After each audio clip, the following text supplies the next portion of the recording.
பூங்காற்று நேயர்களுக்கு வணக்கம். இன்னைக்கு வந்து ஒரு கார்ன்ஃப்ளேக்ஸ் மிக்சர் ரொம்ப சுலபமாக பண்ணுற மாதிரி அப்படின்னு சொல்லிட்டு பார்க்கலங்க. இருக்கிற மிக்சர்லேயே எல்லாத்த விட ரொம்ப குவிக்காக ரொம்ப சீக்கிரமாக செய்கிற மாதிரி இருக்கிறதுனாக்கா கார்ன்ஃப்ளேக்ஸ் மிக்சர் தான்.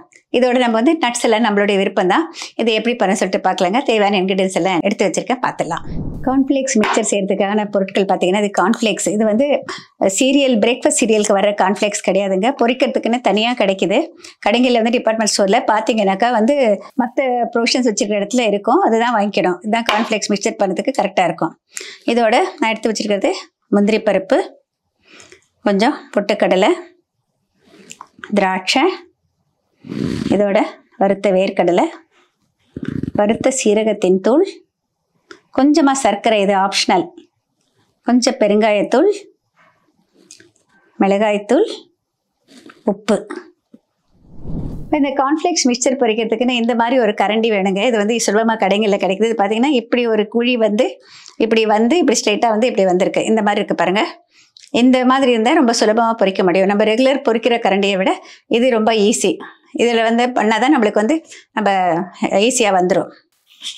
இப்போ இதில் வந்து அதிகமாக போடக்கூடாதுங்க, கொஞ்சமாக போடணும். போட்டுட்டு இந்த சூடான எண்ணெயில் வைக்கணும். இது அப்படியே பார்த்திங்கன்னா இது பண்ணி வரும், மேலே பொரிஞ்சி வரும் பாருங்கள். சப்தம் அடங்கியது பார்த்திங்கன்னா இதை எடுத்துடலாம். பொரிஞ்சிடுச்சு பாருங்கள். இப்போ இதுலேயே எண்ணெய் வடிஞ்சிடும். இப்போ இங்கே வந்து ஒரு கிச்சன் பேப்பர் டவல் போட்டிருக்கேங்க. இதில் இதை போட்டுக்கலாம்.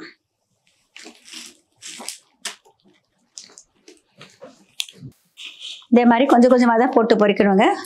அதிக நேரம் நம்மளுக்கு ஆகாது, அதனால் இந்த மாதிரி போட்டு பொரிச்சா தான் கரெக்டாக வரும். இது கொஞ்சம் ரொம்ப லைட்டாக இருக்கும் நம்மளுக்கு சாப்பிட்றதுக்கு.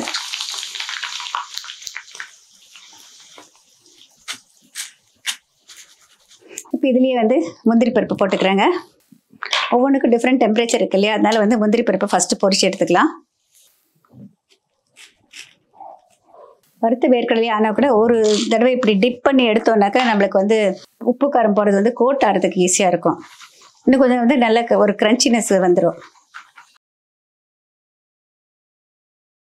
இப்போ இது வந்து பொட்டுக்கடலை, ஆல்ரெடி உடச்ச கடலை நம்மளுக்கு வந்து ரோஸ்டட் தான், அதனால ரொம்ப லேசாக போட்டுக்கலாம். எண்ணெயை வந்து அப்படியே வடிய வச்சு தான் இப்படி நம்ம குலுக்குனாக்கா அது சீக்கிரம் வடிஞ்சிடும், அதுக்காக தான் இப்படி பண்ணுறேன். இப்போ இதையும் இதில் சேர்த்துக்கலாம். திராட்சை, இதுக்கு வந்து ஒரு ஸ்வீட்னஸ் இருந்தால் நல்லாயிருக்கும் கார்ன்ஃப்ளேக்ஸ் மிக்சருக்கு, அதனால வந்து திராட்சை போட்டுக்கலாம் கொஞ்சமாக. திராட்சை வந்து இது மாதிரி லேசாக பொரிச்சு எடுத்தால் போதுமானது. அதிக நேரம் பொரிச்சிங்கன்னா ஒரு மாதிரி கிறிஸ்ப் ஆகிடும், நல்லா இருக்காது. கருவேப்பிலை பொரியிறப்போ ஒரு சவுண்டு வரும், அதனால் பார்த்து ஒரு கவனம் தேவைங்க.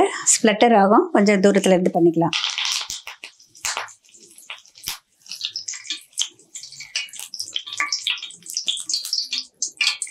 இது இதில் சேர்த்துறேன். பொதுவாக எல்லோரும் ஒரு தப்பு பண்ணுவாங்க, என்ன தெரியுமா, இந்த உப்பு தனியாக காரம் தனியாக அது எல்லாம் என்னென்ன போடுறோமோ அதெல்லாம் தனித்தனியாக போடுவாங்க. அது வந்து பார்த்திங்கன்னா உங்களுக்கு வந்து ஈவனாக மிக்ஸ் ஆகாது. அதுக்கு பதிலாக எல்லாத்தையுமே நம்ம இதில் கலந்துக்கிறோம். இப்போ பாருங்கள், நான் இதில் வந்து உப்பு இதுக்கெல்லாம் அதிகம் பிடிக்காதுங்க, ரொம்ப குறைவான உப்பு போட்டுக்கிறேன். கொஞ்சமாக பெருங்காயத்தூள், மிளகாய்த்தூள்,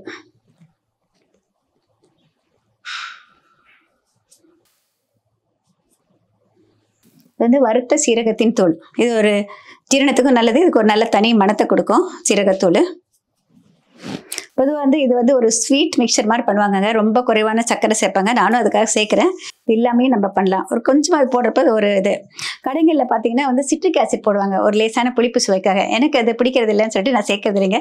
நீங்கள் வேணும் அந்த கடைகளில் கிடைக்கிற சுவை மாறினாக்கா அந்த லேசான புளிப்பு சுவைக்கு கொஞ்சமாக சிட்ரிக் ஆசிட் வந்து பவுடர் பண்ணிட்டு சேர்க்கலாம். பட் பொதுவாக நான் ப்ரிஃபர் பண்ணுறது இல்லைங்க. இது எல்லாத்தையும் நல்லா மிக்ஸ் பண்ணிக்கலாம்.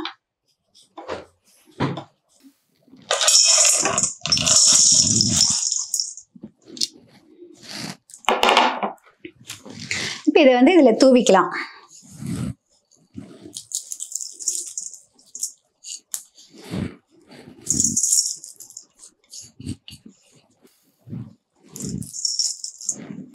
லேசாக தான் மிக்ஸ் பண்ணணுங்க. அப்புறம் வந்து சூடு கை பொறுக்க சூடு இருக்கிறதுனால இப்படி பண்ணுறேன். ஏன்னா பொதுவாக என்ன பண்ணுவோம்னாக்கா இந்த மாதிரி குலுக்கி விடுவோம். அப்படி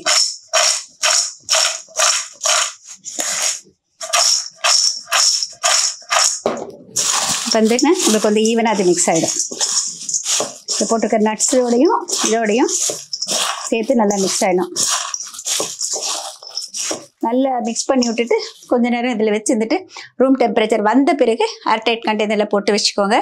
எப்போ எடுத்தாலும் வந்து நம்ம வேணுங்கிற அளவுக்கு எடுத்துக்கோங்க. அதுக்கப்புறம் வந்து அந்த டப்பாவை மூடி வச்சுருங்க டைட்டாக. நிறைய நாள் வச்சுருந்தாலும் நல்லாயிருக்கும், ஒன்றுமே கிடையாது.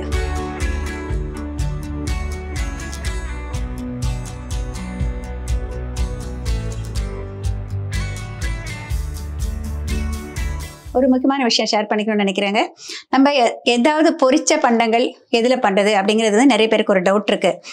என்னை பொறுத்த வரைக்கும் பர்சனலாக நான் யூஸ் பண்ணி பழக்கப்படுத்தினதுலேருந்து தெரிஞ்சுக்கிட்ட ஒரு விஷயம் என்னன்னாக்க, பொதுவாக இதுக்கெல்லாம் வந்து சன்ஃப்ளவர் ஆயில் யூஸ் பண்ண மாட்டேன், நல்லெண்ணெய் யூஸ் பண்ண மாட்டேன்.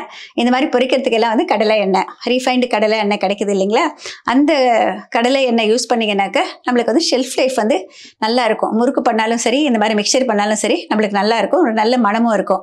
அதனால வந்து எந்த பர்பஸுக்கு எந்த எண்ணெய் யூஸ் பண்ணுமோ அந்த மாதிரி யூஸ் பண்ண கற்றுக்கணும். பொதுவாக நம்ம பார்த்தீங்கன்னா உப்புமா அந்த மாதிரிலாம் பண்ணுறப்ப நீங்கள் எந்த வேணால் பண்ணலாம். நல்லெண்ணெய்ங்கிறப்ப ஒரு சில அதை என்ன சொல்கிறது, நம்ம வத்த குழம்பு, காரக்குழம்பு, அது மாதிரி ஒரு சில குழம்பு வகைகளுக்கு பார்த்தீங்கன்னா வந்து நல்லெண்ணெய் போட்டால் தான் நல்லா டேஸ்டியாக இருக்கும். நம்ம இட்லி மிளகாத்தூள் அதுக்கெல்லாம் நல்லெண்ணெய் போட்டுப்போம்.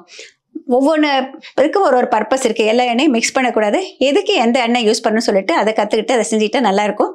பொதுவாக ஒரு மாதத்தில் நீங்கள் 3 கிலோ எண்ணெய் வாங்கினீங்கன்னாக்கா டிஃப்ரெண்ட் பர்பஸுக்கு டிஃப்ரெண்ட் ஆயில் வாங்கினீங்கன்னா எதுக்கு வேணுமோ அந்த மாதிரி யூஸ் பண்ணலாம். எதுக்காக இது சொல்கிறேன்னாக்கா, ஆயிலில் வந்து பார்த்தீங்கன்னா ஃபேட்டி ஆசிட் காம்போசிஷன்ஸ் இருக்குது. ஒரு ஆயிலுக்கும் ஒவ்வொரு மாதிரி இருக்கும்.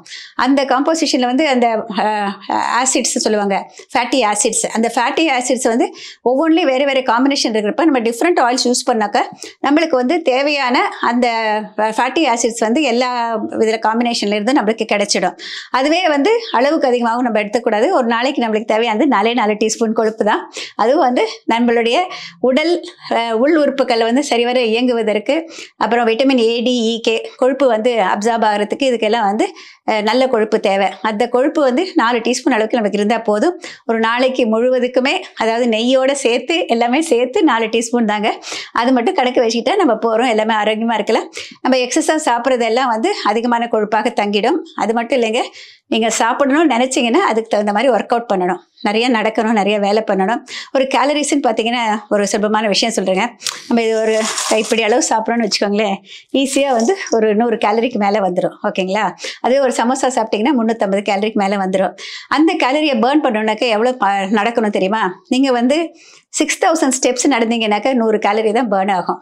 நம்ம த்ரெட்மில்லில் வந்து பண்ணோன்னாக்கா ஒரு 15-20 நிமிஷம் சைக்கிளிங் பண்ணால் தான் 100 கேலரிஸ் பேர்ன் ஆகும். அதை நம்ம யோசிச்சோன்னா போதுமானது. ஐயோ, இதை பேர்ன் பண்ணுறதுக்கு நம்ம இவ்வளோ ஒர்க் அவுட் பண்ணணுமே, இவ்வளோ கேலரிஸ் சாப்பிட்றோமே அப்படின்னு நம்மளுக்கே ஒரு தாட் வந்துடும். அதனால் வந்து நம்ம உடல் எடையை வந்து கூடாமல் பாதுகாக்கணும் அப்படின்னு நினச்சிங்கனாக்கா அந்த கேலரிஸை வந்து மைண்ட் பண்ணிக்கணும். எல்லாமே சாப்பிடலாம், அளவோடு சாப்பிடலாம். அதுக்கு தகுந்த மாதிரி நம்ம உடலுக்கு தேவையான உடற்பயிற்சி இருந்தாக்க எல்லாருமே நல்லா இருக்கலாம். இது வந்து சின்ன வயசுலேருந்து வயதானவர்கள் வரைக்கும் எல்லாருக்குமே பொருந்துங்க. நான் வந்து வயசாகிடுச்சு, என்னால் வந்து முடியாது அப்படின்னு சொல்லிட்டு அவங்களுக்கு வந்து இது வந்து பார்த்திங்கன்னா பல்லு வந்து அவ்வளோவா சரியாக இல்லைன்னா கூட இந்த மாதிரி மிக்சர் சாப்பிட்லாங்க. முறுக்கெல்லாம் சாப்பிட முடியாதவங்கலாம் இந்த மாதிரி சாப்பிட்லாம். அதனால தான் வந்து இந்த ரெசிபியை தேர்ந்தெடுத்து எல்லோரும் ட்ரை பண்ணி பாருங்கள். ரொம்ப சுலபம், யார் வேணால் பண்ணலாம். எல்லோருக்குமே வந்து இது மிகவும் பிடிக்கும். பூங்காற்று இது நாளைய நல்வாழ்விற்கான வழிகாட்டி. தொடர்ந்து எங்களோட வீடியோக்களை பார்க்குறதுக்கு பூங்காற்று சேனலை சப்ஸ்கிரைப் பண்ணுங்கள் அண்ட் ஃபாலோ பண்ணிடுங்க.